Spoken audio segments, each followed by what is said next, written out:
तो सरकार का दोहरा चरित्र है इस मायने में।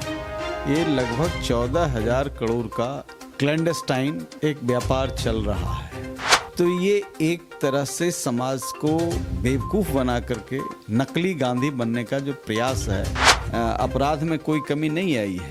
जो दारू बेच रहे हैं उनके पास अनाप शनाप धन आ रहा है।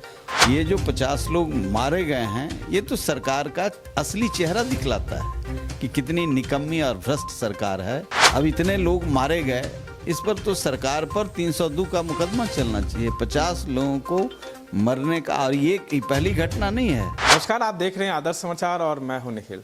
बिहार में शराबबंदी की बात कही जाती है, लेकिन जिस तरीके से गोपालगंज और समस्तीपुर की घटना सामने आ रही है, जहरीली शराब से लगातार मौत हो रही है, 50 के पार चली गई है मौतों की संख्या। लेकिन तब पर भी बिहार सरकार कह रही है कि बिहार में पूर्ण शराबबंदी है। हमारे साथ मौजूद है सब भारतीय सब लोग पार्टी के राष्ट्रीय अध्यक्ष अरुण कुमार जी, उनसे पूछेंगे क्या लगता है सर, बिहार में शराबबंदी है कि नहीं?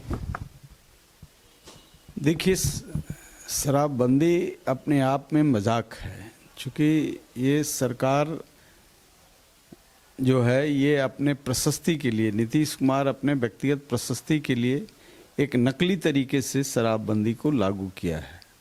नालंदा में एक जेडीयू का कार्यकर्ता पकड़ा गया था और शराबबंदी की सख्ती में उस पर कार्रवाई होनी चाहिए थी, तो उसके लिए ऑफिसर्स जो पकड़े थे उसी पर कार्रवाई हो गई।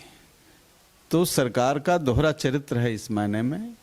ये लगभग 14,000 करोड़ का क्लैंडस्टाइन एक व्यापार चल रहा है, पैरेलल व्यापार चल रहा है। राज्य सरकार को राजस्व की हानि हो रही है और जनता टैक्स भुगत रहा है। ये जो टैक्स दूसरी चीज़ों पर लाद करके इसका हिस्सा वसूली जा रहा है, इसलिए कि न किसी मंत्री के सुख सुविधा में कमी है, न मुख्यमंत्री के सुख सुविधा में कमी है, न इनके ऑफिसर के सुख सुविधा में कमी है। तो ये एक तरह से समाज को बेवकूफ़ बना करके नकली गांधी बनने का जो प्रयास है। भाई, फेडरल स्ट्रक्चर का देश है, इसमें जहाँ भी शराबबंदी लागू हुआ है वहाँ फेल किया है, और इस राज्य में तो और फेल करना था, इसका कोई असेसमेंट नहीं हुआ, इसलिए कि यहाँ का जो प्रशासनिक ढांचा है वह भ्रष्ट है।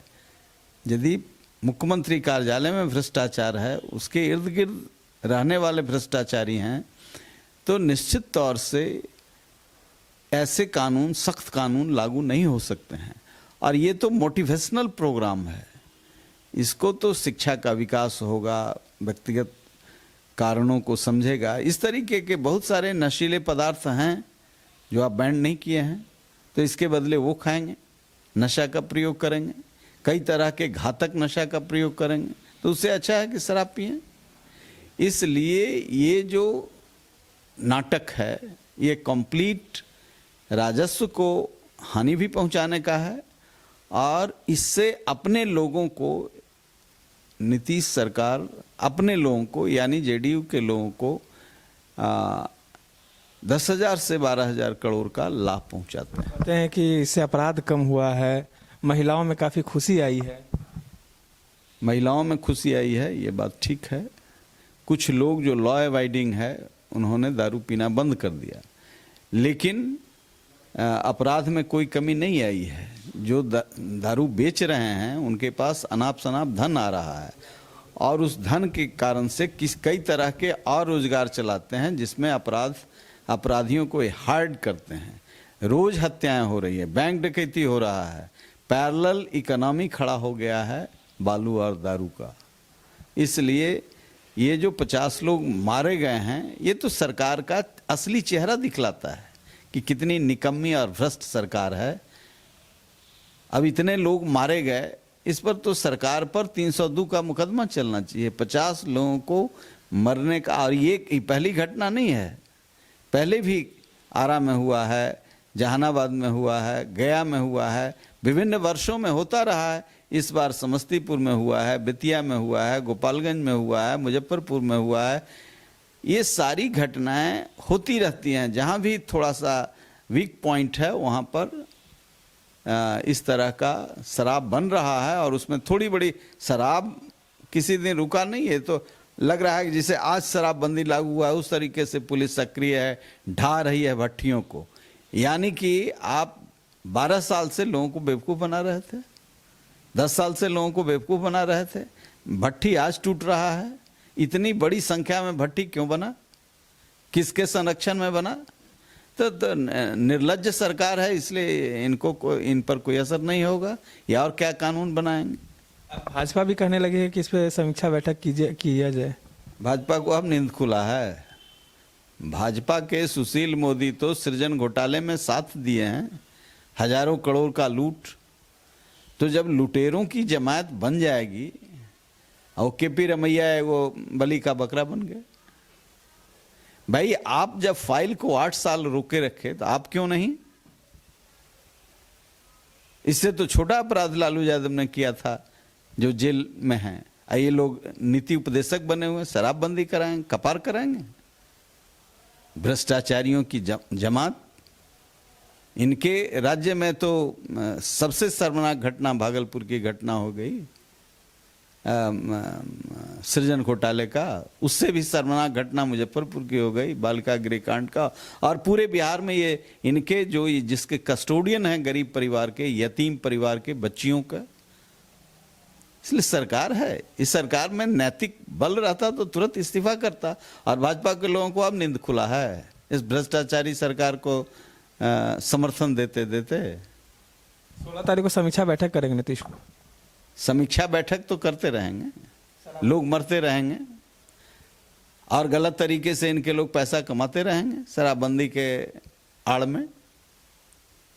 भाई कह रहे हैं 14,000 करोड़ का राजस्व का धंधा जेडीयू के लोग कर रहे हैं। अब नींद खुली है। ये भ्रष्टाचारियों का एक बड़ा गैंग है और राज्य पीस रहा है और जनता इनको लाचार है, वोट दे रही है। सर एक आखिरी सवाल, क्या नीतीश कुमार कहते हैं कि हम समावेशी विकास के लोग हैं, समावेशी विकास चाहते हैं, क्या लगता है?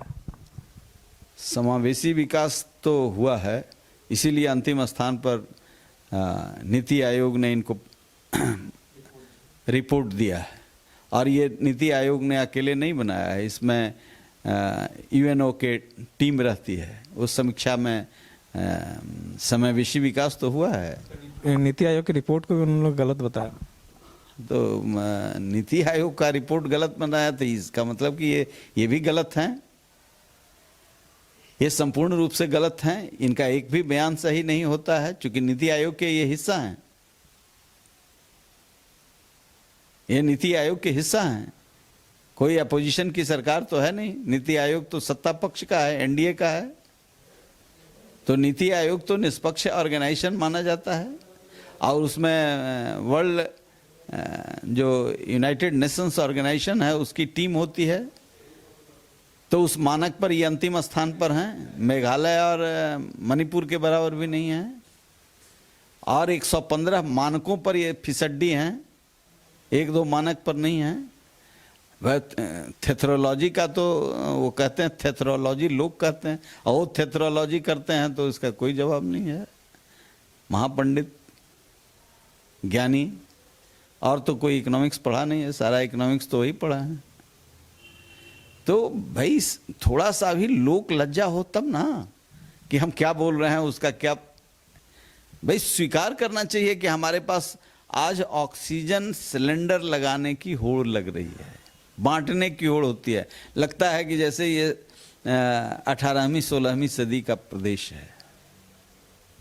भाई ऑक्सीजन तो बुनियादी आवश्यकता है किसी अस्पताल का, मेडिकल कॉलेज का, आज तक नहीं लगा, यही तो इनके प्रमाण है।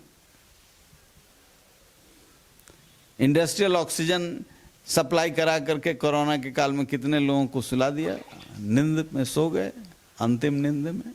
पुनर्जन्म होता है कि नहीं भगवान जाने, यूं तो गए। महिलाओं का वोट बैंक पाने के लिए लगता है शराबबंदी की गई थी। गांधी बनने के चक्कर में, ये गांधी बनने के फिराक में बहुत हैं, गांधी हो जाएं, गांधी हो जाएं, इसी के चक्कर में ये हैं।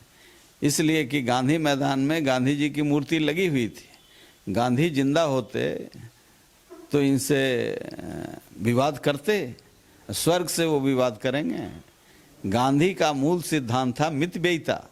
गांधी मैदान नाम है, उस मैदान का मूर्ति भी लगी हुई थी, उसमें एक बड़ा मूर्ति अपना नाम सटवाने के लिए लगाया, टैक्स के पैसे से, कोई अपने पैसे से नहीं, अपने वेतन के पैसे से भी नहीं, हम लोगों के टैक्स के पैसे से एक बड़ी मूर्ति लगवाई, उस पर अपना नाम सटवाया। तो गांधी बनने के चक्कर में पहले लोगों को पियक्कड़ बनाया, हर पंचायत में इन्होंने दारू भिजवाया, पौच भिजवाया, एक से एक आविष्कार हुआ। और जब सब पियक्कड़ हो गए, बॉडी केमिस्ट्री डिमांड करने लगी दारू का, तब जा कर के इन्होंने दारू बंदी कराई, ताकि महंगा आदत लगाइए और उसके बाद मार्केट से गायब कर दीजिए। तो अंदर से खेल चलेगा, अंदर से खेल चल रहा है, खूब कमाई हो रही है और अपराध भी बढ़ रहे हैं, लेकिन इनको दिखाई नहीं पड़ रहा है, इसलिए कि अखबार इनके साथ है।